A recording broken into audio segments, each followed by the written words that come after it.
2 திருமண வாய்ப்பு இருக்கக்கூடிய 4 ராசியினர் யாரு அப்படின்றது தான் இந்த வீடியோல நீங்க பார்க்க போறீங்க. சோ இந்த ஆண்டு ஆரம்பமாகி பாதி கிட்ட கடந்து போயாச்சு இல்லையா? இந்த ஒரு தருணத்துல 2வது திருமணம் நடக்கக்கூடிய வாய்ப்பு இருக்கக்கூடிய 4 ராசியினரை தான் நீங்க வந்து பார்க்க போறீங்க. அதுல 4வது இடத்துல இருக்கக்கூடியது கும்பம் அப்படின்னு சொல்லப்படுது. சோ கும்ப ராசியினர் ஒருவேளை ஆல்ரெடி கல்யாணம் ஆகி அவங்களுக்கு டிவோர்ஸ் ஆயிட்டு 2வது ஒரு திருமணத்தை பத்தி யோசிச்சுட்டு இருக்காங்க அப்படின்னா அவங்களுக்கு இந்த ஆண்டு கண்டிப்பாக 2வது திருமணம் நடக்கிறது வாய்ப்பு இருக்கு. இந்த ஆண்டு ட்ரை பண்ணலாம் அப்படின்னு சொல்றாங்க. சோ 2வது திருமணம், அதாவது 2 திருமணங்கள் நடக்கிறது அப்படின்றது அட் அ டைம் 2 திருமணம் கிடையாது.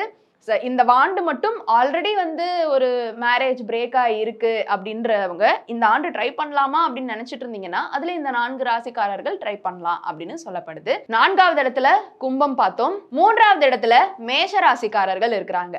மேஷராசிக்காரர்களுமேவும் அவங்களுடைய லைஃப்ல ஒரு மேரேஜ் பிரேக் ஆயிருக்கு அப்படின்னா இந்த ஆண்டு தாராளமா அடுத்த திருமணத்தை பத்தி யோசிக்கலாம், வரன் தேடலாம் அப்படின்னு சொல்லப்படுது. 2வது இடத்துல இருக்கக்கூடியது மீனராசியினர். மீனராசியினருமேவும் இந்த ஆண்டு தாராளமா 2வது திருமணம் ட்ரை பண்றீங்கன்னா ட்ரை பண்ணலாம். நம்பர் ஃபர்ஸ்ட்ல ரொம்ப அதிகப்படியா இருக்கக்கூடிய ராசியினர் கண்டிப்பா இந்த ஆண்டு 2ஆம் திருமணம் நடக்கிறதுக்கான வாய்ப்புகள் ஜாஸ்தியாக இருக்கக்கூடிய ராசியினர் யாரு அப்படின்னா கன்னி அப்படின்னு சொல்லப்படுது.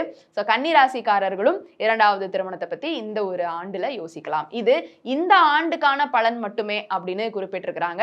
அடுத்த ஆண்டு இதே ராசிக்காரர்களுக்கு ஒர்க் அவுட் ஆகுமா அப்படின்னா கிடையாது. இந்த ஆண்டு மட்டும் 2வது திருமணம் ட்ரை பண்ணணும்னு நினைக்கிறவங்க இந்த ராசியினருக்குள்ள வந்துட்டு ட்ரை பண்ணலாம் அப்படின்னு சொல்லப்படுது. இந்த வீடியோ பத்தின உங்களுடைய கருத்து இருந்தா கீழே வந்து கமெண்ட் பாக்ஸ்ல ரியா என் கூட ஷேர் பண்ணலாம்.